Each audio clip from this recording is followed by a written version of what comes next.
তাহাজ্জুদ আর ফজরের অভ্যাস আছে যার, রহমত পূর্ণ প্রভাত হয় তার। আলহামদুলিল্লাহি রাব্বিল আলামিন, আসসালাতু ওয়াসসালামু আলা সাইয়্যিদিল মুরসালিন, আম্মা বা'দু, ফাউযু বিল্লাহি মিনাশ শাইতানির রাজীম, বিসমিল্লাহির রহমানির রহিম। আসসালাতু ওয়াসসালামু আলাইকা ইয়া রাসূলুল্লাহ ওয়া আলা আলিকা ওয়া আসহাবিকা ইয়া হাবিবাল্লাহ। আসসালাতু ওয়াসসালামু আলাইকা ইয়া নবিয়াল্লাহ ওয়া আলা আলিকা ওয়া আসহাবিকা ইয়া নূরাল্লাহ। মাদানী চ্যানেলের দর্শক শ্রোতা, আলহামদুলিল্লাহ আবার উপস্থিত হয়েছি রহমতপূর্ণ প্রভাত এই অনুষ্ঠানে। যে যেখান থেকে আমাদের প্রোগ্রাম দেখছেন সকল দর্শককে জানাই আন্তরিক মোবারকবাদ। আল্লাহ তাবারাক ওয়া তাআলা আমাদেরকে সবসময় নেকিময় মাদানী চ্যানেলের সাথে সময় অতিবাহিত করার তৌফিক দান করুক। নবী রাহমাত শফি উম্মাত সাল্লাল্লাহু তাআলা আলাইহি ওয়াসাল্লামের আলিশান ফরমান, তোমরা যেখানেই থাকো না কেন আমার উপর দুরূদ শরীফ পাঠ করো, কেননা তোমাদের দুরূদ আমার নিকট পৌঁছে থাকে।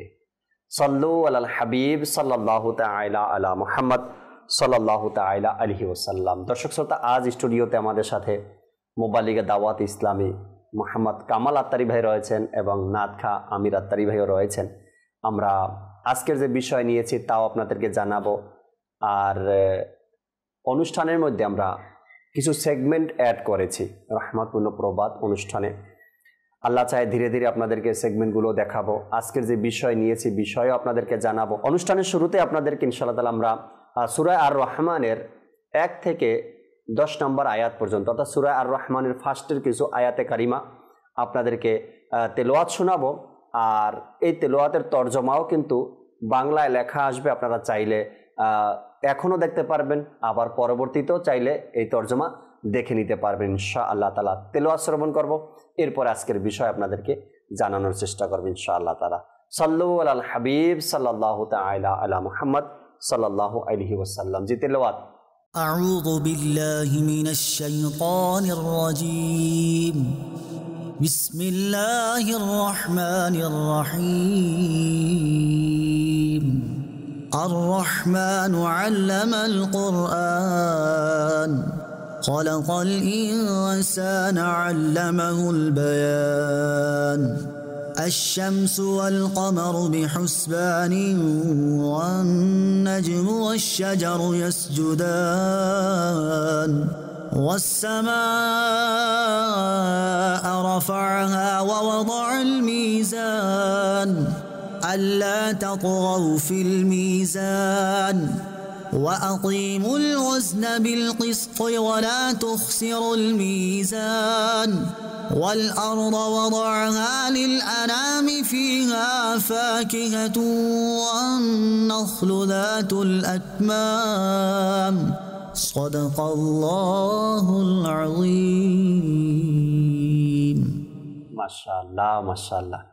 আমরা সূরা আর রহমানের কয়েকটি আয়াত মাত্র তেলাওয়াত শ্রবণ করলাম, আর এর কিছু তরজমাও টিভি স্ক্রিনে আপনারা দেখার সুযোগ হয়েছে, দেখেছেন। যেহেতু কোরআনে পাকের তেলাওয়াত শুনেছি, অনুষ্ঠানের শুরুতে হামদে বারি তালাও থাকে আমাদের প্রোগ্রামে, নাতে রসুল মকবুল সাল্লাল্লাহু আলাইহি সাল্লামও থাকে। আমরা সংক্ষিপ্ত আকারে আমাদের আমির ভাই থেকে হামদে বারি তালা শ্রবণ করব। এরপরে আজকের যে বিষয় নিয়েছি তা নিয়ে আপনাদের সাথে কথা বলবো ইনশাআল্লাহ তাআলা। সাল্লু আলাল হাবিব সাল্লাল্লাহু তাআলা আলা মুহাম্মদ সাল্লাল্লাহু আলাইহি ওয়াসাল্লাম। صلي على رسولنا صلي على رسولنا صلي على محمد صلي على حبيبنا صلي على حبيبنا صلي على محمد পুষ্প কলি গুঞ্জন শোনাই আল্লাহ আল্লাহ, পুষ্প কলি গুঞ্জন শোনাই আল্লাহ আল্লাহ, বৃক্ষরাজির পাতায় পাতায় আল্লাহ আল্লাহ, বৃক্ষরাজির পাতায় পাতায় পাতায় আল্লাহু আল্লাহ আল্লাহু আল্লাহ আল্লাহু আল্লাহ গগন পানে মেঘমালায় আল্লাহু আল্লাহ গগন পানে মেঘমালায় আল্লাহু আল্লাহ পর্বতেরি চূড়ায় চূড়ায় আল্লাহু আল্লাহ পর্বতেরি চূড়ায় চূড়ায় আল্লাহু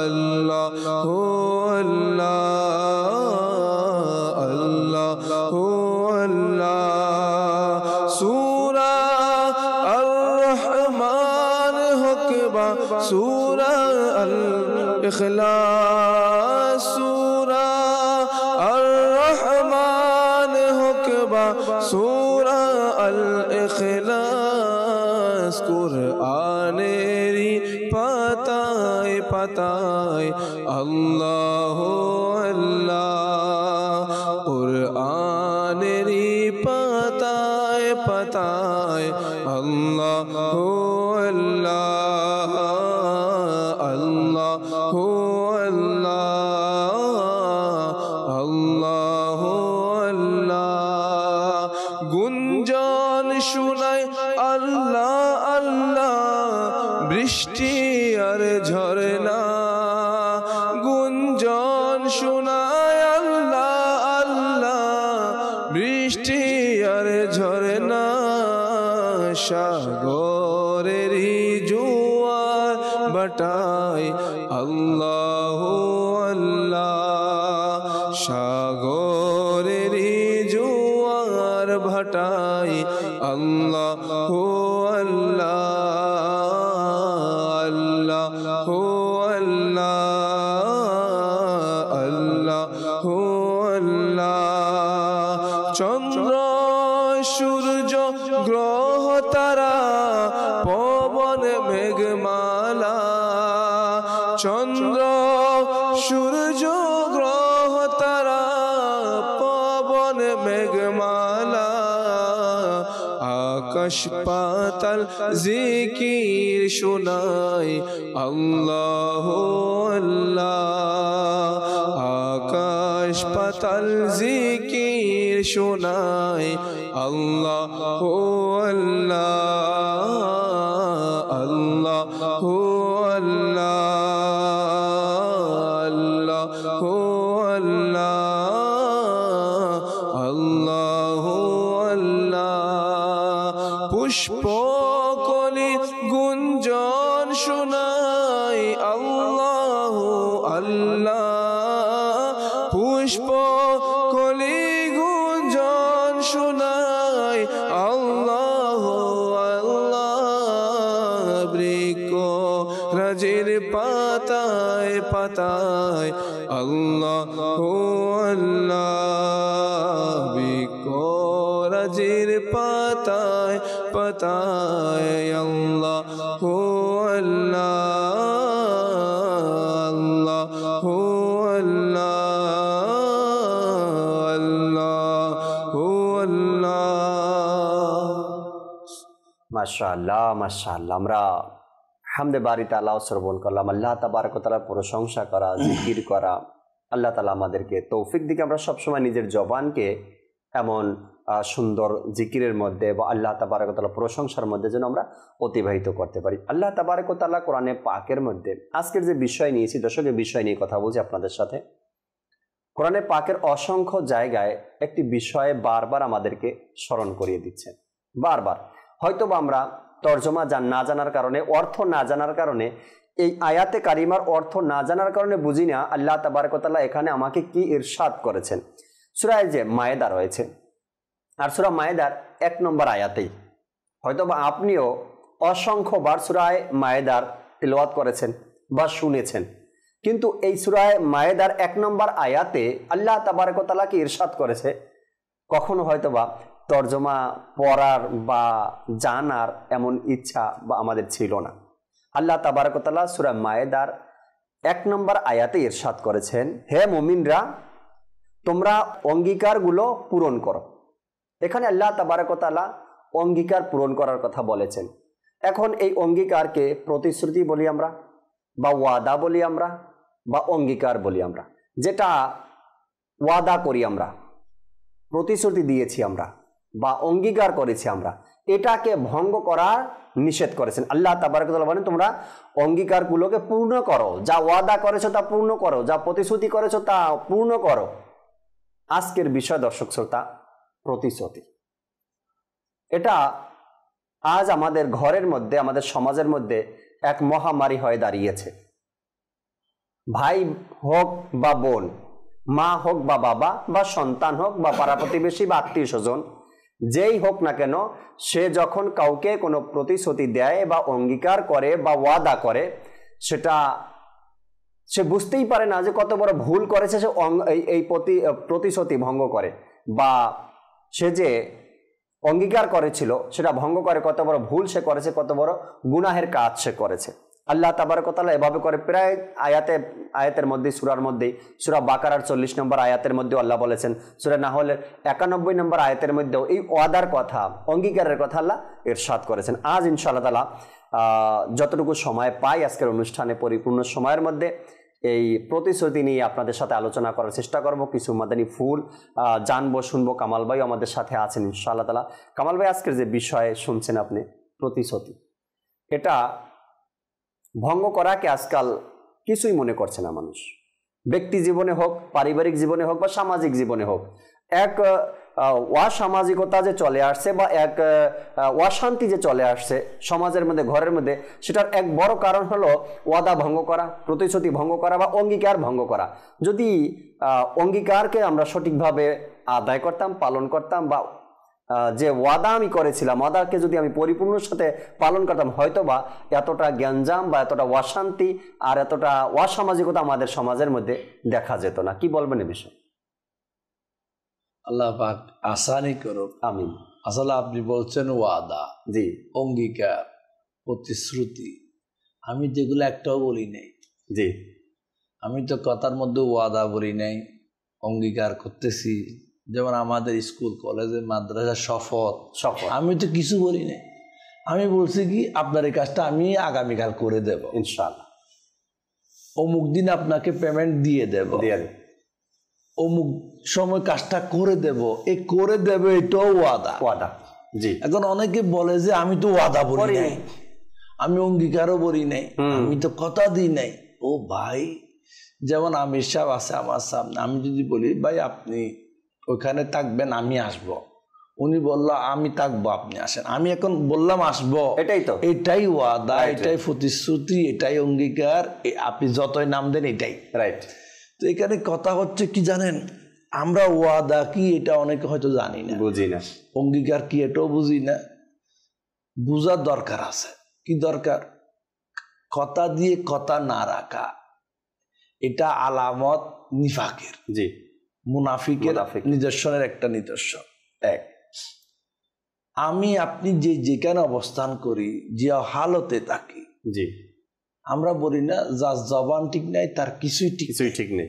স্বাভাবিক, আল্লাহ পাকের দরবারে তো বান্দা আযাবের গ্রেফতার হবে, জি, কথা না রাখার কারণে। সাথে সাথে দুনিয়ার মধ্যেও বান্দা কি হয়ে যায়, মানুষের নজরে ছোট হয়ে যায়, নিকৃষ্ট হয়ে যায়। যেমন হাদিস শরীফের মধ্যে আছে, এই ধরনের যারা কাজ করে, কথা দিয়ে কথা রাখে না, ওয়াদা দিয়ে ওয়াদা রাখে না, তাদের সম্পর্কে হায়াত নবী সাল্লাল্লাহু তাআলা আলাইহি ওয়াসাল্লামের হাদিসের সারমর্ম এরকম, যেই ব্যক্তি ওয়াদা ভঙ্গ করে তার উপর আল্লাহর ফেরেশতার এবং সকল মানুষের অভিশাপ বলা হচ্ছে। তিন, এক তো সৃষ্টিকর্তা, জি, দ্বিতীয় ফেরেশতা মাসুম, তৃতীয় সকল মানুষের অভিশাপ। সাথে আরেকটা আছে, এই ব্যক্তির না ফরজ ইবাদত কবুল হয়, না নফল ইবাদত কবুল। ইবাদত কবুল না হওয়ার বড় একটা ভাইরাস কথা না রাখা। আমি দিব বলে দিই নাই, নিব আসবো বলে আসি নাই, কথা দিয়ে কথা ভেঙে ফেললাম। যে অনেকে আছে স্বাভাবিক। এখানে একটা কথা বলি, অনেক সময় কথা হয়ে গেল মেয়ের বিবাহ হবে, বলে না ডিমান্ড আমাদের পড়া হচ্ছে না, ভেঙে দিছে। প্রথমে কেন কথা বলছে? নিজের একটু প্রফিটের জন্য যা শরীরের সম্মত কিনে এটাও তো জানে না, আবার ভাঙ্গি দেয়। কিন্তু যেই পরিবারের বিবাহ ভেঙে যায় তাকে জিজ্ঞাসা করো, ওই মেয়ের উপর, ওই হান্দানের উপর তাদের কত কষ্ট হয়। বলে মেয়ের বারবার বিবাহ ভেঙে যায়, এই কথাটা মেয়ে শুনলে তো কেমন কষ্ট। বর্তমান সময় বড় একটা ভাইরাস, আমি আসতেছি তুমি দাঁড়াও, এই আসতেছে ইন্তেজারের খতম নাই, ইন্তেজারের শেষ নাই। এই যে একটা ভাইরাস, এই এখনই আসতেছি, এক ঘন্টা রাত হয়ে যায়, 2 দিন হয়ে যায়, শেষ হয় না। এটা কি? এটা কোনো মানুষের ভালো বিহেভ, একে ভালো মানুষ বলা যায় না যে টাইমের পাবন্দি করে। এখন দেখেন আমির সাহেব একজন ইনসান, ওনার ব্যস্ততা আছে, আপনারও ব্যস্ত আছে, আমি কথা দিলাম টাইমে পৌঁছে যায় না। কিন্তু আমাদের এই ভাইরাসটা বেশি। বলে ট্রাফিক, আপনি জানেন যে ট্রাফিক হবে, আপনি জানেন যে রুটে জ্যাম হবে, আগে বের হন না কেন?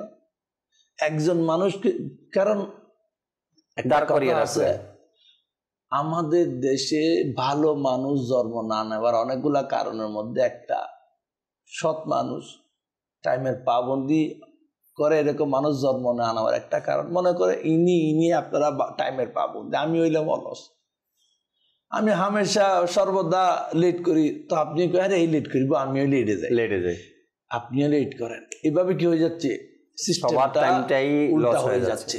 এই জন্য আমরা টাইমের পাবন্দি করি, কারণ টাইমের পাবন্দির মধ্যে আছে হযরত সাইয়েদনা ইসমাইল আলা নবিয়ানা ওয়া আলাইহিস সালাম, একজন নবী, ইব্রাহিম আলাইহিস সালামের সন্তান। ওনাকে কেউ কোনো জায়গায় ওয়েট করার জন্য বলছে, মানে আমি আসতেছি বাবা, উনি ওয়েট করতে আসে, মানে আগামীকাল ওই জায়গায় আমি আসবো, আপনি আসবেন, মানে আপনার সাথে আমার কথা হচ্ছে আগামীকাল নির্দিষ্ট স্থানে, মনে করো আমরা যে কোনো একটা জায়গায় দেখা করবো, আপনি আসবেন। ইসমাইল আলা নবিয়ানা ওয়া আলাইহিস সালাম নির্দিষ্ট টাইমে গিয়ে হাজির, কিন্তু দ্বিতীয় পক্ষ যার আসার কথা সে আসে নাই। দিন চলে গেল, রাত হয়ে গেল, দ্বিতীয় দিন সে এসে বলে আপনি এখনো দাঁড়ায় আছেন। আল্লাহর বান্দা, আমি আপনাকে কথা দিয়েছি আমি আসবো, জি, আর ওখান থেকে জিজ্ঞাসা আপনি কি এখনো আছেন, আমি তো মনে হচ্ছে আপনি নাই। এইটা কি? রাইট। নবীগণ আলাইহিস সালাম এই জন্য মওলার দরবারে খুবই অতুলনীয়, প্রশংসনীয়। তো নবীদের তরিকা আমরা গ্রহণ করি। মানুষের জবান, আসলে জবানটা হচ্ছে কি জানেন, সবকিছু কিতাবে আছে, যত সৃষ্টি কিছু আছে না, সবকিছু তো হালিক ও মালিক আল্লাহ, সবকিছু। এই জবানটা এমন একটা জিনিস, যতদিন বন্দা হায়াতে থাকে, 100 বছর, 80 বছর, 60 বছর, ততদিন এই জবানকে বলা হচ্ছে নিয়ন্ত্রণ করা লাগে, রাইট, কন্ট্রোল করে রাখা রাখে, এটাকে কি সীমা রেখার মধ্যে রাখা রাখে, রাইট। কারণ আপনি জবান দিয়ে ভালো বললে ভালো, উল্টা বললে খারাপ খারাপ। বলে সর্বদাই কথা দেওয়ার আগে চিন্তা করো তুমি এটা রাখতে পারবা কিনা। যদি আপনার দ্বারা সম্ভব না হয়, বলে আমার দ্বারা সম্ভব না, বলে দাও না। এখন সামনে জি আমি এটা করব, কেউ বুটের জন্য আশ্বাস দেয়, কেউ চাকরির জন্য আশ্বাস দেয়, কেউ ব্যবসার জন্য বলে আপনাকে এটা করে দেব, কই এরপরে নাই। শুধু সান্ত্বনা বাক্য শুনতে শুনতে বন্ধা আখের অনেকে কবরও চলে যায়। আল্লাহ পাকের দরবারে ভয় করা দরকার। কথা দেওয়ার আগে 1000 বার চিন্তা করা দরকার, তার কথা আমি রাখবো কি রাখতে পারবো কিনা। আর শুরুতে যদি বলা হয় আমি রাখবো না, তাহলে তো আরো বরবাদ। অন্তরে আছে রাখবো না, কিন্তু মুখে বলি রাখবো, তখন তো আরো বরবাদ, আরো খারাপ। এই লক্ষণটা আরো খারাপ বলা হয়েছে। অনেক সময় দেখা যায় দর্শক শ্রোতা, এই বিষয়টা নিজের সন্তানের সাথে ঘটে যায়, এই বিষয়টা নিজের পরিবারের সাথে ঘটে যায়, এই বিষয়টা মা বাবার সাথেও ঘটে যায়। কিন্তু কামাল ভাই যেটা বললেন, কাউকে কথা দেওয়ার আগে একবার ভাবি। উদাহরণস্বরূপ, সন্তান বিদেশে, মা বাবা ফোন করলো, জিজ্ঞাসা করলো কবে আসবা তুমি দেশে, যদি আপনার মনে থাকে যে আমি তো 2 বছরের আগে যেতে পারবো না, আর যদি মা বাবাকে সান্ত্বনা দেন, মা 2 মাস পরে আসতেছি, আর 2 মাস পরে যখন সন্তান বাড়িতে না আসে, মা ওই বাড়িতে থাকাটা তার জন্য কত কষ্টকর হয়, ওই মা জানে যে মা সন্তানের জন্য এই 2টা মাস অপেক্ষা করছে। এটা বললাম মা বাবার সাথে যে একটা আমাদের কথা দেওয়ার সময় এমন একটা ব্যালেন্স থাকে না। সন্তানের সাথে সন্তানকে বলি যদি তুমি মেট্রিক পরীক্ষায় ভালো রেজাল্ট করো তবে তোমাকে আমি মোটরসাইকেল কিনে দেব। টাকা আছে বা না আছে, যা সময় সাপেক্ষে যাই হবে না না হবে ওটা তো আপনি ভাবেননি, বলে তো দিয়েছেন, কিন্তু মেট্রিক পরীক্ষাও দিল, ভালো রেজাল্টও করলো, এরপরে বাবার থেকে মোটরসাইকেল সে পাইলো না, আপনি কেন জবান দিয়েছেন, কেন কথা দিয়েছেন? দেওয়াটা তো আপনার উপরে এত জরুরি ছিল না, কিন্তু আপনি কথা দিয়েছেন। আরে বাপ তো বলো, তাকে আমি উৎসাহ দেওয়ার জন্য বলছি, উৎসাহ দেওয়ার জন্য। সন্তান তো ওটা নিয়ে সারা জীবন চিন্তা করে।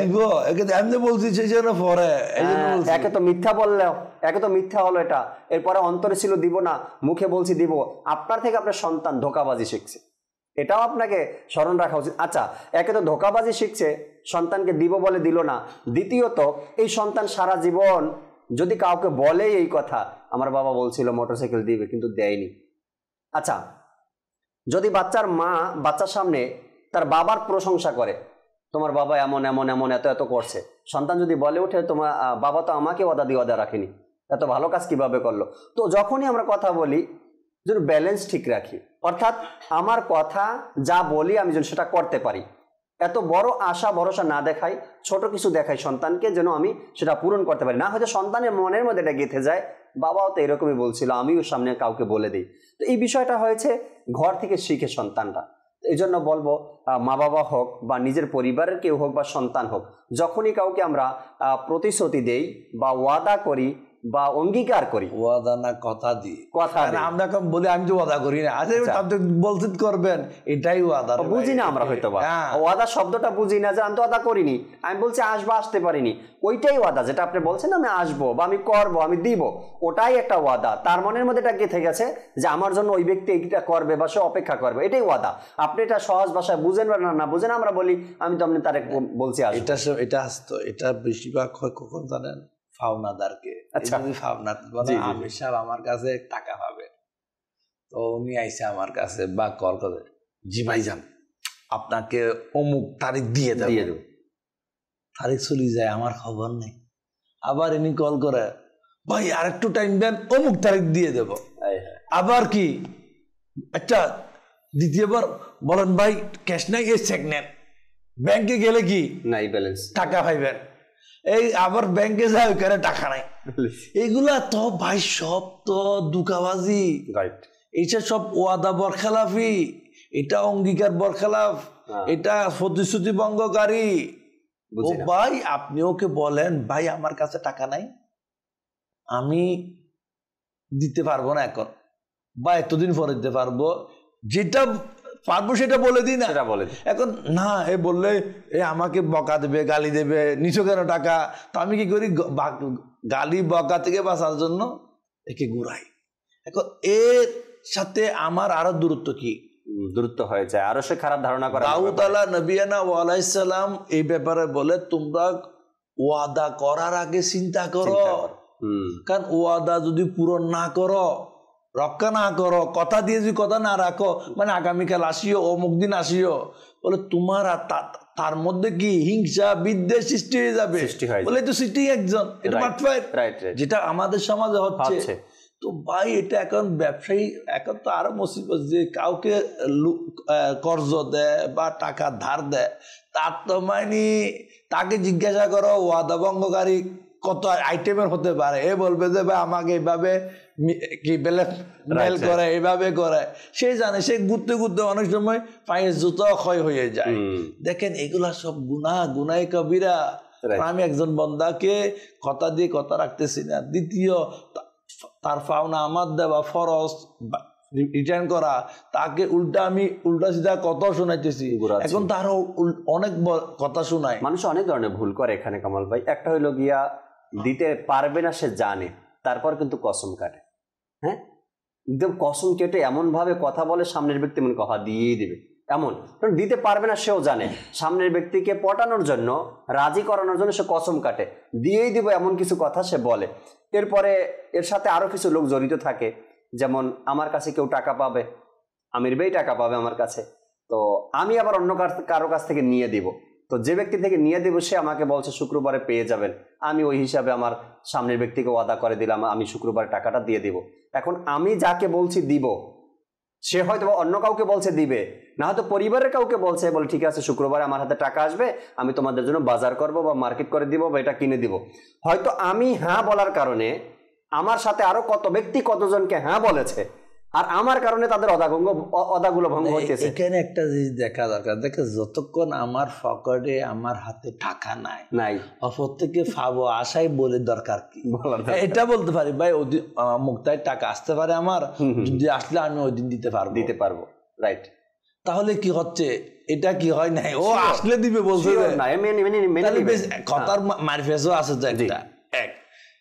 এখানে বুঝতে হবে যে আমি আমার স্ত্রীকে বলি, কার স্ত্রী সবচেয়ে আফল, ছেলেকে বলি, মাকে বলি, যাকে বলি, যার সাথে বলি, কর্মচারীকে বলি, অনেক সময় যাদেরকে কাজ করায়, তোরা কাজ কর, তোদেরকে বকশিস দেবো, ওভার টাইম দেবো, এত টাকা বাড়াই দেবো।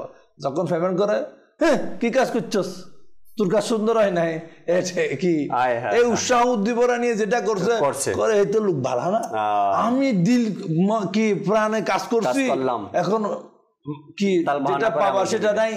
তো এটা ধোঁকাবাজির একটা নামান্তর। দেখেন ভাই, আমরা যার সাথে রিলেটিভ, যার সাথে কাজ করি, সর্বদা তার সাথে সৎ সুসম্পর্ক বজায় রাখি, কারণ একবারে বোঝা যায় মানুষটা কেমন। যেমন ফাতিলের ভাত যখন আপনি রান্না করবেন, একটা টিপ দিলে বোঝা যায় চাইলে আছে কিনা, ভাত হয়েছে কিনা। ঠিক তেমনি বন্দার সাথে এমন তো কিতাব আছে, এক বন্দা যেমন আপনি কেমন, এই কেমন, আমি কেমন, বলে যদি জানতে চাও না দুইটা কাজ করো, আল্লাহ আল্লাহ, এমনে না, এক তার সাথে লেনদেন করো, আচ্ছা, দুই তার সাথে সফর করো।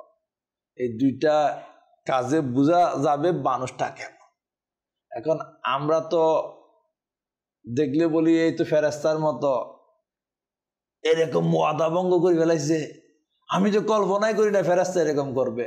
আসলে ফেরেস্তারা ওয়াদা ভঙ্গ করে না, ইনসানরাই করে, অর্থাৎ ফেরেস্তা রূপী ইনসানরা এরকমের ওয়াদা ভঙ্গ করে। আল্লাহ তাআলা বোঝার তৌফিক দান করুক। দর্শক শ্রোতা, কামাল ভাইয়ের কথা শুনে আমার একটি কথা মনে পড়লো। ইমাম জালালউদ্দিন সুয়ুতী রহমতুল্লাহি তাআলা একবার একটা সম্পর্ককে কিন্তু তিনি ছিন্ন করে দিয়েছেন। সম্পর্ক হয়নি, হওয়ার পথে ছিল।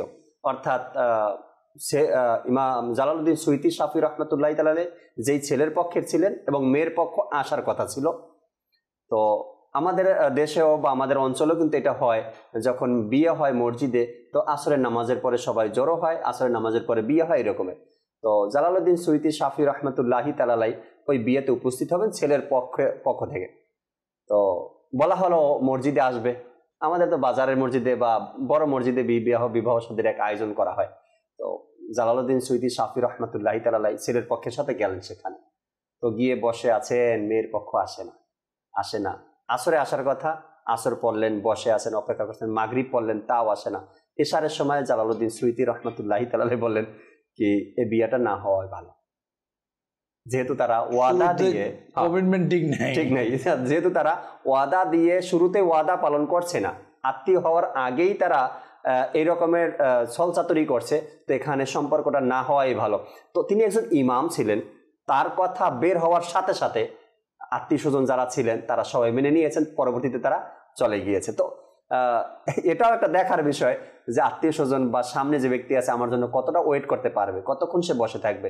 এমনটা যে না হয় কি আমার প্রতি তার ঘৃণা আরো বেড়ে যায়, আমার প্রতি তার রাগ আরো বেড়ে যায়। আল্লাহ তাআলা তৌফিক দিক। আমাদের সাথে নাতখা ইসলাম ভাই আছে, অনেক সময় ধরে অপেক্ষা করছেন, একটা নাচ শুনি আমরা, এরপর ইনশাআল্লাহ তাআলা দর্শকের কল, SMS, ফেসবুকে যারা আছেন আপনাদেরকেও নিব ইনশাআল্লাহ তাআলা। জি আমির ভাই নাচ শুনিয়ে দিন। সাল্লু আলাল হাবিব সাল্লাল্লাহু তাআলা আলা মুহাম্মদ সাল্লাল্লাহু আলাইহি ওয়াসাল্লাম। মদিনারি ছবি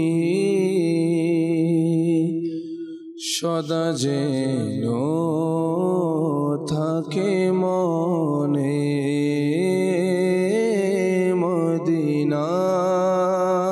মদিনারি ছবি সদা যেন থাকে মনে শরণ প্রিয় নবীর যেন থাকে হৃদয়ে শরণ প্রিয় নবীর যেন থাকে হৃদয়ে সুযোগ যদি আমি পেয়ে যাই মদিনা যাওয়ার সুযোগ যদি আমি পেয়ে যাই মদিনা যাওয়ার যাব মদিনায় কান্নারত কাফেলা নিয়ে যাব মদিনায় কান্নারত কাফেলা নিয়ে মদিনারি ছবি তাকে যেন হৃদয়ে ডেকে নাও না প্রিয় নবী তুমি মোরে মদিনাতে দেখে নাও না প্রিয় নবী তুমি মোরে মদিনাতে আসি যেন জলে ভেজা নয়ন নিয়ে মদিনাতে আমার সালাম দিও হাজি আমার সালাম দিও হাজি নবীর দারে কেঁদে কেঁদে প্রিয় নবী রওজা শরীফ প্রিয় নবীর রওজা শরীফ যখন দেখবে মদিনাতে মদিনার বিরহ কাতর করেছে হে প্রিয় নবী হৃদয় মন সব কিছু শান্তি পাবে গেলে মদিনাতে সুযোগ যদি আমি পেয়ে যাই মদিনাতে যাওয়ার সুযোগ যদি আমি পেয়ে যাই মদিনা যাওয়ার যাব মদিনায় কান্নারত কাফেলা নিয়ে যাব মদিনায় কান্নারত কাফেলা নিয়ে প্রিয় নবীর গোলাম আমি শুনো হে জাহান্নাম প্রিয় নবীর গোলাম আমি শুনো হে জাহান্নাম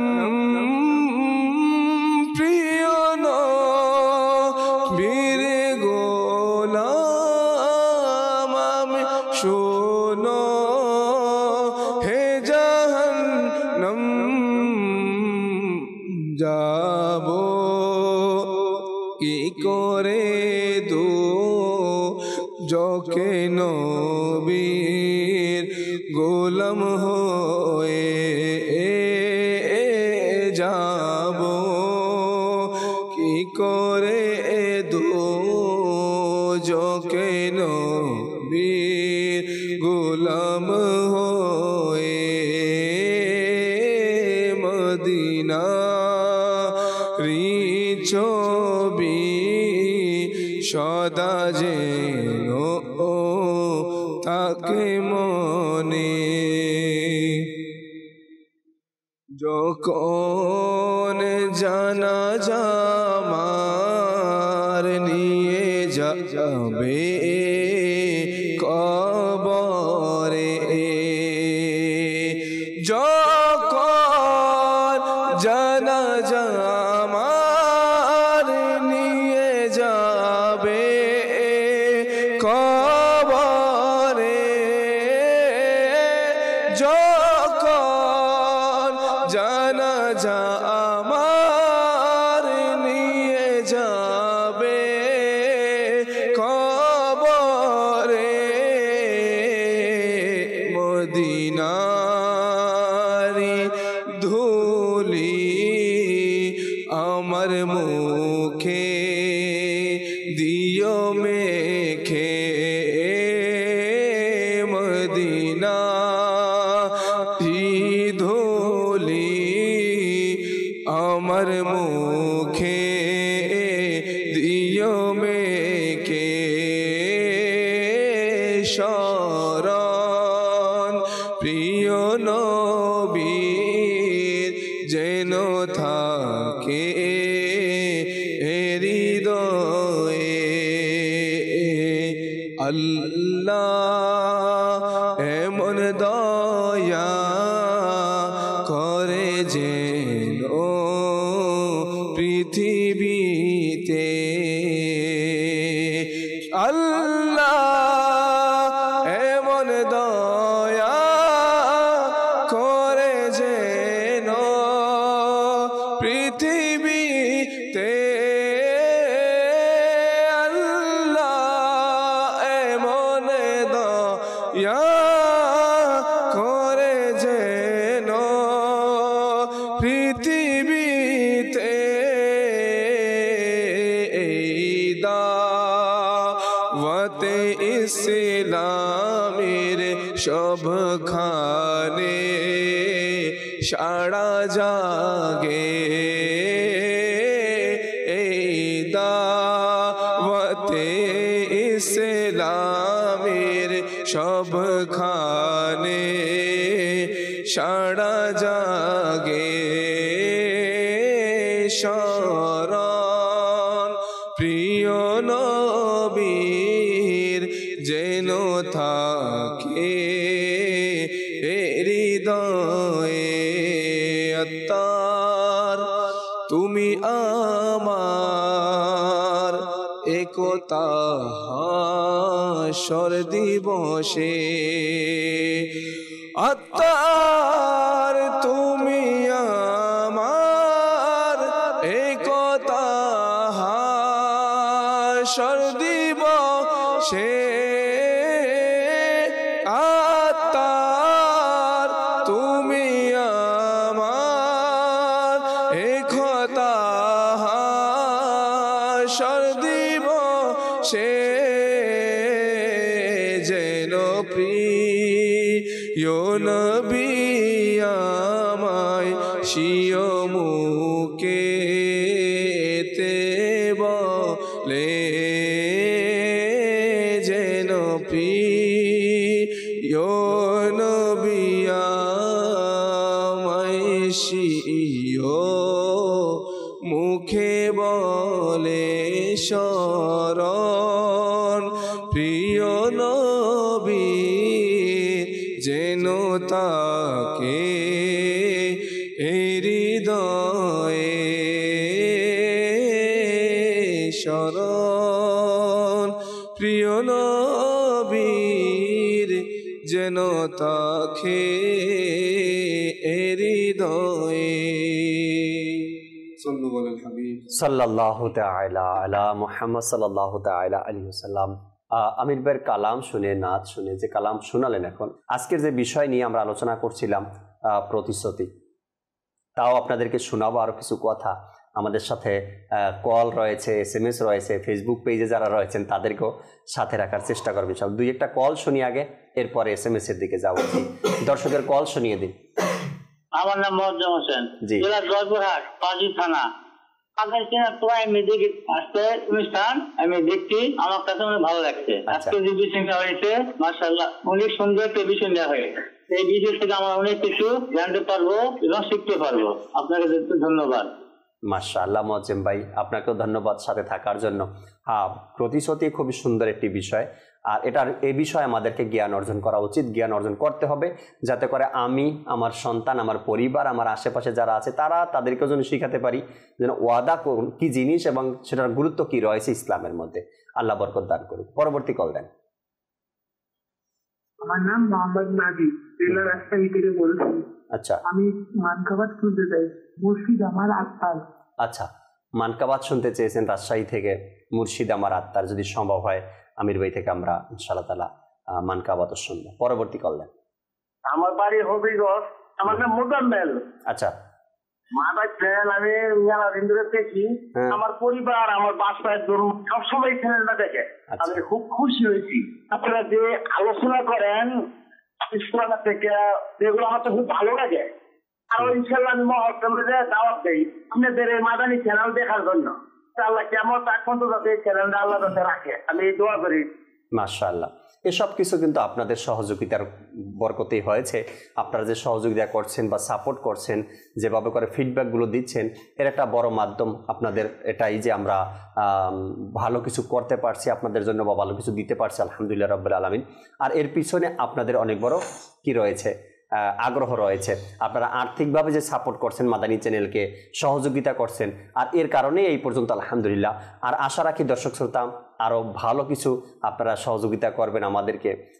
দেখা যায় বিভিন্ন এলাকা থেকে বিভিন্ন ইসলামী ভাইরা এই মাদানী চ্যানেলের জন্য, দাওয়াত ইসলামীর জন্য দান অনুদান পাঠিয়ে থাকেন। আপনাদের দান অনুদানের কারণেই কিন্তু আলহামদুলিল্লাহ মাদানী চ্যানেল চেষ্টা করে, এত কিছু আয়োজন করেছে বা এত কিছু দেখানোর চেষ্টা করছে, শোনানোর, শিখানোর চেষ্টা করছে। আলহামদুলিল্লাহ রাব্বিল আলামিন আপনাদের সহযোগিতা আরো বাড়িয়ে দেবেন। পরবর্তী কল দেন।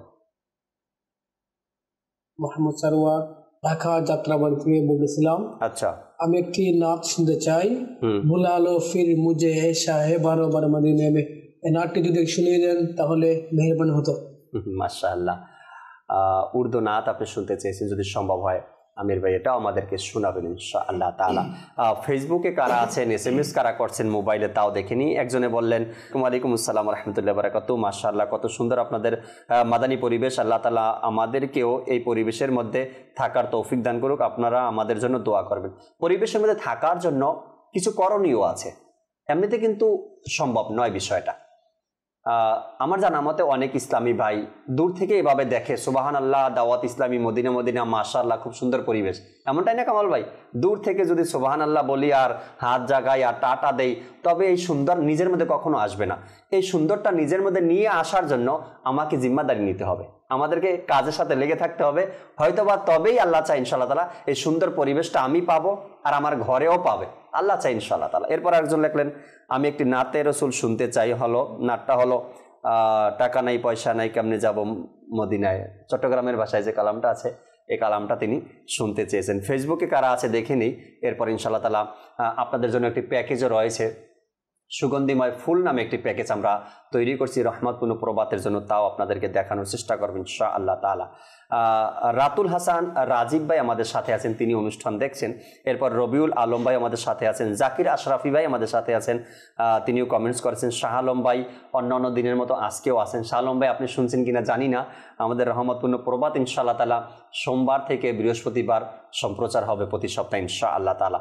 এরপরে জামিউল আলম ভাই আছেন, কামাল ভাইকে ধন্যবাদ জানিয়েছেন। তারিক হোসেন ভাই আছেন, মাশাআল্লাহ লিখেছেন। এরপরে পারভেজ ভাই আছেন, জসিমউদ্দিন ভাই আছেন, কেমন আছেন হুজুর? আলহামদুলিল্লাহ রাব্বিল আলামিন।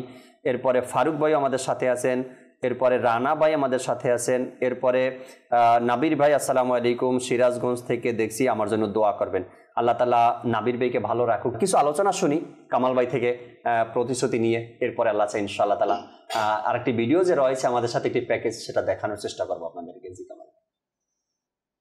অনেক সময় আমরা বলি দুস্থ বন্ধু বন্ধু বন্ধু দুস্থ তোর মেয়েটা আমার ছেলের জন্য দিবি, ঠিক আছে, কিন্তু দেওয়ার বেলায় দেয় না। দেওয়ার বেলায় সময় পরিবর্তনের সাথে হয়তো নিয়ত অবস্থান পয়সা কম হয়ে গেছে, দেয় না। দেখেন পয়সা টাকা এটা জোয়ার বাটার মতো, জি, এটা আসে যায়, কিন্তু জবান ইমানের সাথে সম্পর্ক। এখন আমি বললাম আমার মেয়ে আপনাকে দেবে, এখন তার অর্থ নাই দেব না, এটা কি? আচ্ছা, এই ধরনের একটা ঘটনা ইমাম গাজ্জালি রাহমাতুল্লাহি তাআলা আলাইহি ওনার কিতাবে নকল করে। আব্দুল্লাহ বিন উমর ইবনে আস রাদিয়াল্লাহু তাআলা আনহুমা, উনি মৃত্যু শয্যায় সজ্জিত, মানে মতের পথের প্রতীক। তখন উনি বলতেছে স্বাভাবিক, এখন তো আমরা মতের সময় আইসিইউতে থাকি, যে কিছু বলা যায় না, মেজরিটি পাই না বলার জন্য। কেন আইসিইউ হচ্ছে একা, কি কবর আগে তুই একা, তোর এখানে কেউ নাই না, কবর তো কেউ দেখে না, আইসিইউ প্র্যাকটিক্যাল দেখে। তোমার সাথে গুড বাই টাটা জান যাওয়ার আগে হয়ে গেছে। তো তখন আইসিইউ ছিল না, তখন আইসিইউ ছিল সাকরাতের সময়। লোকেরা আখেরি খাইশ বলতো, এটা এটা বা ওসিয়ত করতো, অথবা কেউ যদি এটা বলার না থাকে তাহলে আশেপাশে বসে কলমা শরীফ পড়তো, সূরা ইয়াসিন পড়তো, কোরআন যে যেটা জানতো সেটা ব্যক্তিকে শোনাতো। এই সৌভাগ্য আজকে মেহরুম, আল্লাহ সবাইকে বোঝার তৌফিক দান করুন। এখন আব্দুল্লাহ বিন উমর ইবনে আস রাদিয়াল্লাহু তাআলা আনহুমা বলে, আমার তো শেষ সময়, আমার একটা কাজ, মনে করো কুরাইশের এক ব্যক্তি আমার কাছে আমার মেয়ে চাইছিল, মানে বিবাহ করার প্রস্তাব দিয়েছিল। আচ্ছা, আমি তাকে দিব না এই কথাটা মানে ক্লিয়ার বলি নাই, মানে সে কি নাও না হাও না মধ্যখানে এই ধরনের। এই হালত যদি আমি কেউ মারা যায়, তাহলে আমি মাওলার দরবারে নিফাকের হয়তো কি মুশকিলাতের মধ্যে কি ওয়াদা ভঙ্গকারীর মধ্যে হয়তো পড়ে যাব। তো আমি মৃত্যুর আগে তোমাদের সবাইকে সাক্ষী করে রাখতেছি, ওই কুরাইশ যে ব্যক্তিটা, খানদানের যে লোকটা আমার মেয়ের জন্য বিবাহ প্রস্তাব দিছে, আমি তার সাথে আমার মেয়ের বিবাহ দিয়ে দিলাম, মানে আমি ওয়াদাটা ফাঁকা করে দিলাম, যেন অস্পষ্ট না থাকে, মানে কি ক্লিয়ার হয়ে যাচ্ছে আমি, যেন কারো খতার দায় আমার উপর যেন না থাকে। তো বলার মকসদ, একজন লোক মত সাকরাত খুব কঠিন, কেমন ওই সময় একটা কথা ইয়েস নো হয় না, মধ্যখানে থেকে গেছে, ওইটাকে ভয় করতেছে। উনি ইয়েসও বলে নাই, নুও বলে নাই, উনি ওইটাকে ভয় করতেছে, যদি এটা যদি ওয়াদার মধ্যে সে যায় তখন আমি কি জবাব দেবো? মানে ওয়াদা রক্ষা করার কত আগ্রহ, মতের আগে ওয়াদা রক্ষা করলেন, মেয়েকে দিয়ে দিলেন বিবাহ। এখান থেকে আমাদের জানা বোঝার এটা বিষয়, মেয়ে হোক দন হোক, যেমন আমি এর সাথে ডিট হলো, আমার কমিটমেন্ট হলো, আপনাকে আমি এই গাড়িটা 1 লাখ টাকা বিক্রি করবো, বা এই সাইডের বস্তাকে কালকে নিয়ে যাইবা 1000 টাকা, পরের দিন এই বললো ওকে, পরের দিন দাম বাড়ি গেছে, এখন 1200 টাকা দেওয়া লাগবে। এটা কি 200 টাকার জন্য জবান উলট পালট হয়ে যায়? আমি তো ওকে দিয়ে দিলাম, খালাস, হয়তো নেয় নাই। জি, এটা ঠিক না। দেখেন, জবান সবকিছুর মূল। কথা বলার আগে পয়লা তুলো বাত মে বলো, আমার আমির রাসূল যেটা বলে, জি, ওজন থাকুক। দেখেন, আমি আপনি যত স্বচ্ছ ক্লিয়ার থাকবো, তত আল্লাহ পাক আমার আপনার দুনিয়া আখিরাতের মর্যাদা তত বাড়িয়ে দেবে। আর 2 টাকা লাভের জন্য, কণিকের ফায়দার জন্য যদি কথার বরখেলাফ করি, বলবে লোকটা তো নামাজ পড়ে ঠিক, কিন্তু কথার জবান ঠিক নেই। রাইট। লোকটা দাড়ি ফাঁকরি পরে ঠিক, কিন্তু তার কথা ঠিক নেই। লোকটা এমনি সবাই বলে ভালো, টাকা আছে, কিন্তু জবান ঠিক নেই। লোকটা এমনি সবাই বলে দানবীর, সে তো মানুষকে ঠগাইয়ে দেয়, বা অনেক কিছু হতে পারে। তো এই শব্দগুলা কেমন লাগে? নিজের কানে যখন আসে তখন কতটা খারাপ লাগে বিষয়টা, স্বাভাবিক। যখন আপনি নিজের ছেলেকে বিবাহ করাইবেন, মনে করো আমির সাহেবের মেয়েকে সাথে, আপনি ওর সম্পর্কে জিজ্ঞাসা করবেন, জানতে হবে, ও আপনার সম্পর্কে জিজ্ঞাসা করবে। তখন আমি তো শুনছি, আপনি শুনছেন, কই লোকটা কেমন, তো পয়সা আছে কিন্তু তেমন বাড়া না। জি, সবার উভয় পক্ষে একে অপরকে কি করে, ইনকোয়ারি করে, কেমন যাচাই বাছাই করে। আবার অনেকে বলে এটা গুনাহ না, অনেকে বলে পয়সা নাই, লোকটা ভালো, লোকটা ভালো, লোকটা ভালো, একদম সত্যবাদী। আরে ইয়ার পয়সা তো কবরে যাবে না, কিন্তু সত্যবাদী তার নেকি কবরে নিয়ে বন্দাকে জান্নাতে নিয়ে যাবে। হ্যাঁ, ওয়াদা রক্ষাকারী এটা ইবাদত, এটা বন্দাকে কি মুমিনের খাতারে রেখে জান্নাতে নিয়ে যাবে, আর ভঙ্গ করলে মুনাফিকের খাতারে গুনার মধ্যে পড়ে যাচ্ছে। তো এই জন্য যে কোনো কিছু করার আগে বারবার চিন্তা করা দরকার। আমি বলছি কথা খালাস।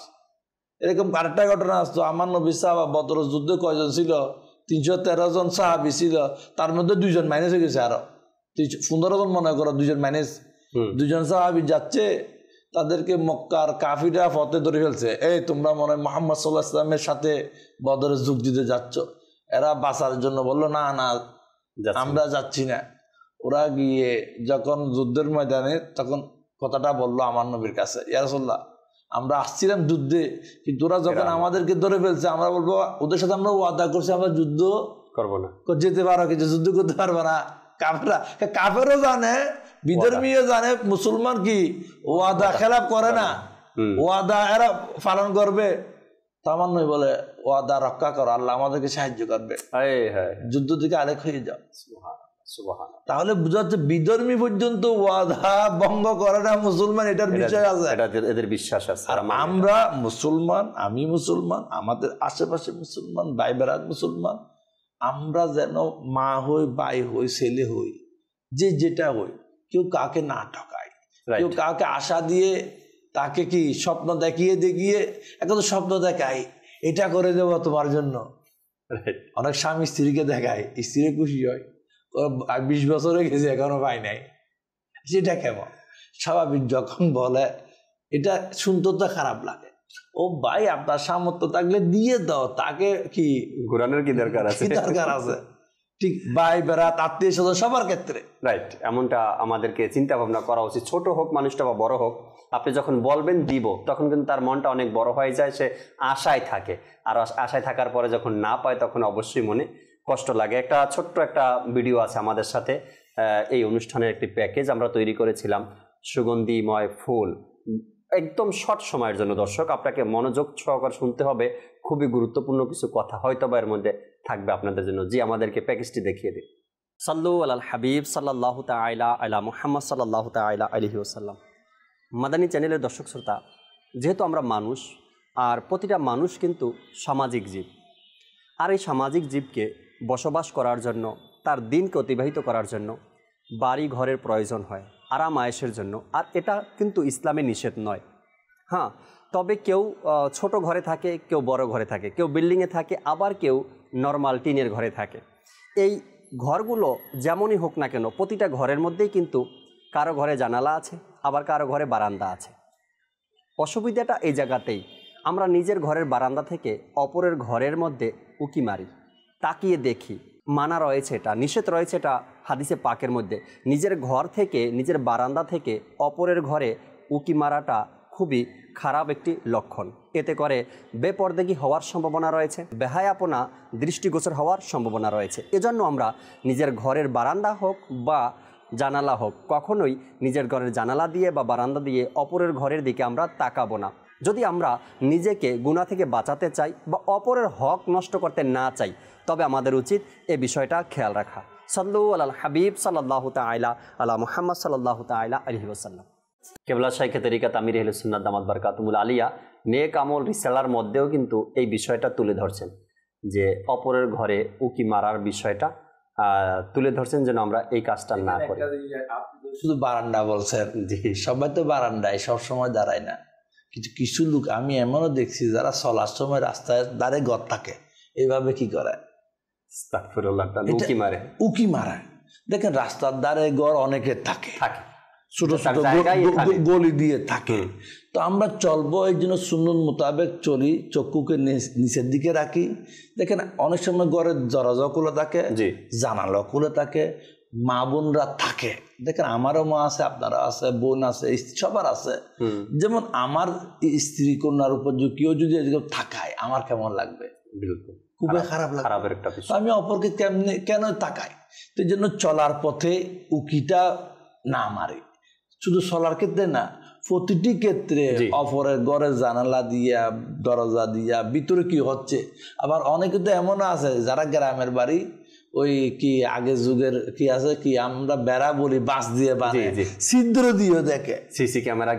না, ঠিক না, এটা না দেখি। দেখেন ফাঁসের ঘরে কি হচ্ছে আমার দেখার কি দরকার? ফাঁসের ঘরে কি হচ্ছে আমার শোনা।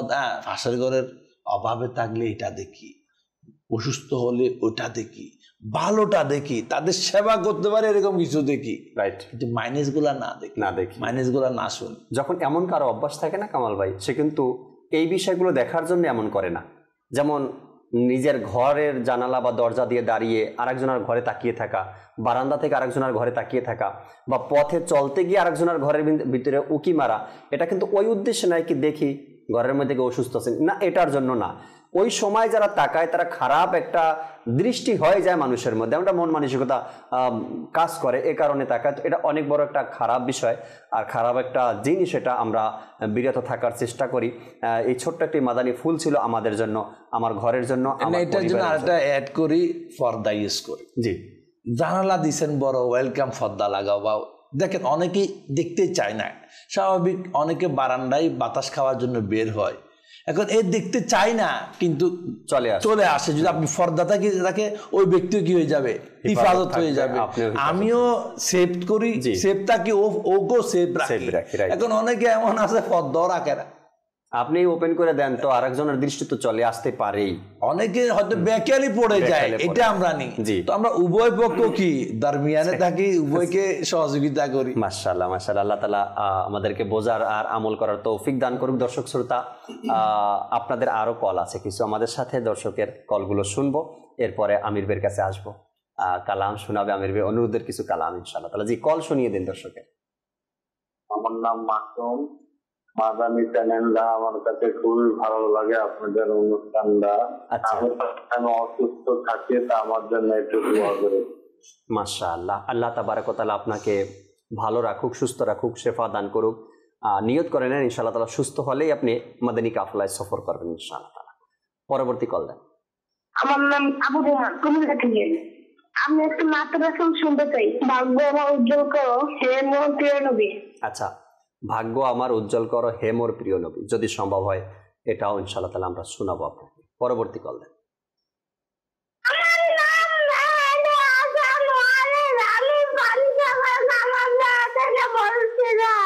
জি, আমি আমার মাদানী স্যার অনুষ্ঠান দেখতেছি, আমার খুব ভালো লাগে। আমি একটি নাচ শুনতে চাই, নাচটি হলো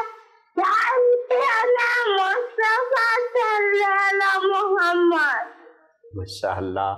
আমির ভাই কিছু বুঝছেন? ছোটদের ভাষা বোঝাটা কষ্ট। যার প্রিয় নাম মুস্তাফা, এমন একটি কালাম শুনতে। জি জি, যে কালামটি শুনতে চেয়েছেন, খুবই সুন্দর একটি মাদানী মুন্না। প্রায় সময় আমাদের সাথে থাকেন, কল করেন। আল্লাহ তাবারক ওয়া তাআলা এনাকে হাফিজে কোরআন আর আলিমে দ্বীন, দাওয়াত ইসলামী মুবাল্লিগ হিসেবে কবুল করে নিন। পরবর্তী কল দেন। মোহাম্মদ শাহান গায়বান্ধা থেকে বলছি, আপনাদের মাদানী চ্যানেল দেখতেছি, একটা গল্প শুনতে চাই, প্রিয় মদিনা দূরে যাবো কেমন করে। আচ্ছা, প্রিয় মদিনা দূরে যাব কেমন করে, এই কালামটি আপনি শুনতে চেয়েছেন। আমির ভাই, আমি চাচ্ছি হয়তো বা আর SMS বা কল নেওয়ার সুযোগ হবে না অনুষ্ঠানে, কালাম শুনবো, এরপরে শেষ কিছু আলোচনা করবো। কয়েকটা SMS আছে, SMS গুলো নিয়ে এরপর আপনার কাছে আসতেছি। এক ভাই লেখলেন, আসসালামু আলাইকুম। ওয়ালাইকুম আসসালাম রাহমাতুল্লাহি ওয়া বারাকাতুহু। মনে হচ্ছে চট্টগ্রাম স্টুডিও থেকে অনুষ্ঠান করছেন। আল্লাহ তাআলা আপনাদের সবাইকে ভালো রাখুক, আল্লাহ তাআলা আপনাকেও ভালো রাখুক। জি, চট্টগ্রাম স্টেশন, যে চট্টগ্রাম স্টুডিও রয়েছে, এখান থেকে আমরা অনুষ্ঠানে বসছি এই মুহূর্তে। এরপরে আরেকজন ভাই আছেন আমাদের উজ্জামান ভাই, আসসালামু আলাইকুম। ওয়ালাইকুম আসসালাম ওয়া রাহমাতুল্লাহি ওয়া বারাকাতুহু। তিনিও কিশোরগঞ্জ থেকে SMS করেছেন, বললেন জাকির ভাই কেমন আছেন? আলহামদুলিল্লাহ রাব্বিল আলামিন। এরপর আরেকজন লিখলেন আসসালামু আলাইকুম। ওয়ালাইকুম আসসালাম ওয়া রাহমাতুল্লাহি ওয়া বারাকাতুহু। মোবারক ভাই আছেন আমাদের সাথে, তিনি অনুষ্ঠান দেখছেন এবং আমাদের জন্য দোয়া করেছেন। আল্লাহ তাবারক ওয়া তাআলা আপনাদের সবাইকে ভালো রাখুক। যারা মাদানী চ্যানেলের সাথে আছেন, SMS করে আমাদেরকে উৎসাহ দিচ্ছেন, আল্লাহ তাআলা আপনাদের কবুল করুক। আমরা নাতে রাসূল মকবুল সাল্লাল্লাহু আলাইহি সাল্লাম শুনি, এরপরে ইনশাআল্লাহ তাআলা শেষ কিছু আলোচনাও করব আপনাদের সাথে। জি, সাল্লাল্লাহু তাআলা আলা মুহাম্মদ সাল্লাল্লাহু আলাইহি ওয়াসাল্লাম। দেখে নাও না প্রিয় নবী, তুমি মোরে মদিনাতে, দেখে নাও না প্রিয় নবী, তুমি মোরে মদিনাতে, আসি যেন জলে ভেজা নয়নে নিয়ে মদিনাতে, বুলালো ফির মুঝে ऐशा है बहरोबर मदीने में, मैं फिर रोता हुआ आऊं तेरे दर पर मदीने में। আমার সালাম দিও হাজি নবীর দারে, কেঁদে কেঁদে আমার সালাম দিও হাজি নবীর দারে, কেঁদে কেঁদে প্রিয় নবী রে রওজা শরীফ যখন দেখবে মদিনাতে, ডেকে নাও না প্রিয় নবী, তুমি মোরে মদিনাতে। দিদার যখন পাব তোমার, তখন ঈদ হবে যে আমার। দিদার যখন পাব তোমার, তখন ঈদ হবে আমার। প্রেমের শোধা দাও না মোরে নাতে, ওহে আতার এ জন্যে মদিনা প্রাণের চেয়ে প্রিয়, ওহে আতার এ জন্যে মদিনা প্রাণের চেয়ে প্রিয়, প্রিয় নবী দয়াল নবী আছেন শুয়ে মদিনাতে, প্রিয় নবী দয়াল নবী আছেন শুয়ে মদিনাতে, ডেকে নাও না প্রিয় নবী, তুমি মোরে মদিনাতে। যার প্রিয় নাম মুস্তাফা সাল্লি আলা মুহাম্মদ,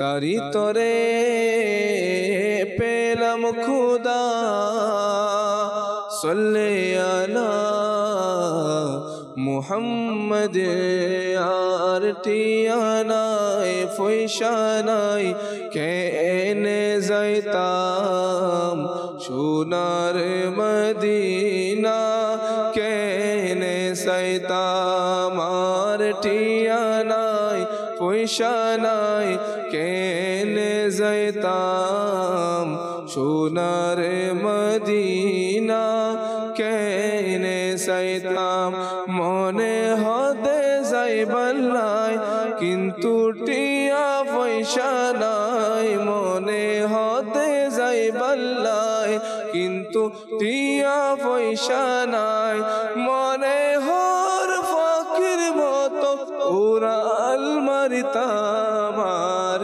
टिया नाय पयसा नाय केने जाइताम सोनार मदीना केने जाइताम आइ जोदि ओइताम आकाशर तारा साइताम मदीना मनोहरा आइ जोदि ओइताम आकाशर तारा साइताम मदीना मनोहरा शोक पागै साइताम शोक पागै साइताम शोक न फिराइताम आर टिया नाय पयसा नाय केने जाइताम सोनार मदीना केने जाइताम आर टिया नाय पयसा नाय केने जाइताम सोनार मदीना केने जाइताम সাল্লাল্লাহু তাআলা আলা মুহাম্মদ সাল্লাল্লাহু তাআলা আলাইহি ওয়াসাল্লাম। দর্শক শ্রোতা, আমরা আলোচনা শুনছিলাম প্রতিশ্রুতি বা ওয়াদা নিয়ে বা অঙ্গীকার নিয়ে। এতক্ষণ যে আলোচনা শুনছি আমরা, এটা স্বাভাবিক বা এক আমি বলতে পারি আমার ঘরের সাথে, বন্ধু মহলের সাথে, আমার সমাজের সাথে যে ওয়াদাগুলো, এই বিষয়গুলো নিয়ে আমরা আলোচনা করছিলাম। কিছু হাদিসে পাকও আপনাদের সামনে তুলে ধরছি। এখন যে সংক্ষিপ্ত সময় আমাদের সাথে আছে, কামাল ভাই, আমরা পৃথিবীতে আসার আগে কিন্তু ওয়াদা করে আসছি। আমরা দুনিয়ার কোনো ব্যক্তিকে ওয়াদা দিয়ে ওয়াদা ভঙ্গ করছি, প্রতিশ্রুতি দিয়ে সে প্রতিশ্রুতি রক্ষা করছি না, কিন্তু কাল কিয়ামতের ময়দানে রব তাআলার সাথে যে আমরা ওয়াদা করেছিলাম সেই ওয়াদার হিসাবটা কিভাবে দিব? হয়তো আমরা একেবারে ভুলেই গেছি বা আমাদের জানাই নেই কামাল ভাই, এই ইলমটুকু নেই যে আমি পৃথিবীতে আসার আগে আল্লাহ তাবারক ওয়া তাআলার সাথে আমি কি ওয়াদা করে আসছি, কেন আমাকে পৃথিবীতে পাঠিয়েছে, আমি কেন আসলাম, আর আমি কি ওয়াদা করে আল্লাহ তাআলার সাথে ওয়াদা করে পৃথিবীতে আসছি। হয়তো ওই জগতের কথাটা আমাদের মনে নেই, কিন্তু এটা তো কোরআন হাদিস থেকে আমরা জানি যে আমরা ওয়াদা করে আসছি, আল্লাহ পৃথিবীতে তোমার আমল করব, তোমার ইবাদত করব, তোমার দেয়া পথ মোতাবেক চলবো, তোমার দেয়া রিজিক মোতাবেক খাবো। সেই ওয়াদা কোথায় চলে গেল? আজ আল্লাহ তাআলার সাথে দেয়া ওয়াদাকে আজ আমরা একেবারেই ভুলে বসেছি। কামাল ভাই, এই বিষয়ে কিছু মাদানী ফুল দর্শক। আল্লাহ পাক কে সাথে দেওয়া ওয়াদা, এটা জবাবদিহিতা কিয়ামতের দিন আছে। যেমন আমরা ওয়াদা করেছি মাওলা শুধু তোমারই ইবাদত করব, তোমারই ইবাদত, আর কিছু নেই। অনেকে বান্দা কবরে যারা যায় তারা প্রত্যেকে বান্দার মাওলার কাছে আবার হায়াত চায়, জি মাওলা আমাকে আরেকবার সুযোগ দাও, শুধু তোমার ইবাদত করব। কবর একবার ছাওয়া হবে, যারা গেছে যারা যায় নাই তারা। আর একবার আমরা যখন কিছু ছিল না তখন আমরা একবার ওয়াদা করছি যে মাওলা তোমার ইবাদত করব। তো এখন আমরা ওয়াদাবদ্ধ শরীয়ত মোতাবেক চলার উপর, আমরা ওয়াদাবদ্ধ নামাজ ঠিক মতো পড়ব, ওয়াদাবদ্ধ রোজা রাখবো, ওয়াদাবদ্ধ টাকা হলে হজ করব, যাকাত দেব। অর্থাৎ শরীয়তের বিধি বিধানের উপর চলাটা আমার আপনার উপর বাধ্যতামূলক। জি, খালাস। এখানে আর দ্বিতীয় কোনো কথা নেই। এখানে যখন দ্বিতীয় কথা নাই, এখন আমি যদি এই কথাগুলা না রেখে, যেমন টাকা হলে যাকাত দেওয়া লাগবে, ওয়াদাবদ্ধ, তো যারা দিচ্ছে না সে কি জবাব দিবে? টাকা থাকলে আত্মীয় স্বজন প্রতিবেশীকে দেখা লাগবে, যারা দেখতেছে না সে কি জবাব দিবে? কি জবাব দিবে? বৃদ্ধ মা বাপ থাকলে তার সেবা করতে হবে, হবে বাধ্যতামূলক। যে করতেছে না সে কি জবাব দিবে? যে সেই জিনিসগুলো আমরা ওয়াদাবদ্ধ, ছেলের সাথে মেয়ের সাথে স্ত্রীর সাথে ভালো বিহেভ করা, প্রতিবেশীর সাথে ভালো ব্যবহার করা, মাল বিক্রির সময় ওজনে কম না দেওয়া, কাউকে না ঠগানো, যে আমরা যেগুলা চুক্তিবদ্ধ অঙ্গীকার নামা, এগুলা কি জবাব দেব? এভাবে প্রতিটি মুহূর্তে আমার আপনার লেনদেন, উঠা বসা, ইসলামের যে বিধি বিধানে আমরা অঙ্গীকার করছি, ওগুলা যদি পূরণ না করে কি জবাব দেব? কি জবাব দেব? যেমন এর সাথে একটা কথা বলি, আজকে কিছু লোক আছে মনে করো A to Z এই ওয়াদা রাখে নাই, আমি আপসেট হইয়া উল্টা আমি সুসাইড করতেছি। এই জানটা আমার না, আল্লাহর দেওয়া। এটাকে সুসাইড করার অধিকার কে দিয়েছে? কে দিয়েছে? কি জবাব হবে? অনেকে বলে নারী পুরুষ আমি তোমাকে ছাড়া আর কারো সাথে যাব না, তোমাকে না ফেলে মারা যাব, এই অনেক সুসাইড করে। এই ধরনের ওয়াদা রক্ষা করা তো কে বলছে আপনাকে এই ধরনের ওয়াদা দিছে? আমি এই ধরনের ওয়াদা পালন করার মানা দরকার নেই। যেমন কিতাব আছে কেউ এই জায়গায় আছে থাকবো আমি, কিন্তু নামাজের টাইমে গেছে, কিন্তু মসজিদ আধা মাইল দূরে, আপনি অপেক্ষা করতে পারবেন না, মসজিদে যেতে হবে। তখন ওয়াদা, মসজিদে গেছেন, ওয়াদা ভঙ্গ হবে না। আমি নামাজের টাইমে, আপনি ওয়াদা করলেন মনে করো অমুক বাজার অমুক স্থানে থাকবেন, আপনি গেছেন, ও আসে নাই, আপনি করছেন আমি ভাই আসে নাই, কিন্তু ওই স্থানে কি নাচ গান হচ্ছে, উল্টা সিধা কাজ চলছে, গুনাহের দৃষ্টি হচ্ছে, তখন আপনার ওখান থেকে সরে যাওয়া, এটা ওয়াদা ভঙ্গ হবে না। দেখেন ওয়াদার চ্যাপ্টার আছে, এগুলো জানতে হবে, বুঝতে হবে।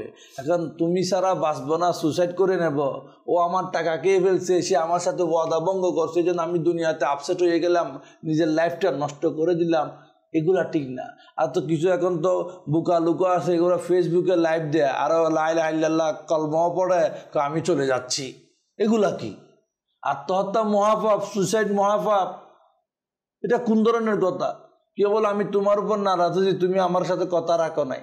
মূর্খতার লক্ষণ এগুলো কামাল ভাই। দেখো স্ত্রী হোক, কন্যা হোক, ব্যবসা হোক, কেউ কথা রাখে না তাই বলে আপনি মারা যাবে, এটার কোনো ভ্যালু নাই। এটা কোনো, আপনি মারা গিয়ে কাকে কি বুঝাতে চাচ্ছেন? হ্যাঁ, আসলে কামাল ভাই ধর্মীয় জ্ঞান না থাকার যে কুফল, সেটা কিন্তু সমাজের মধ্যে আজকাল প্রকাশ পাচ্ছে।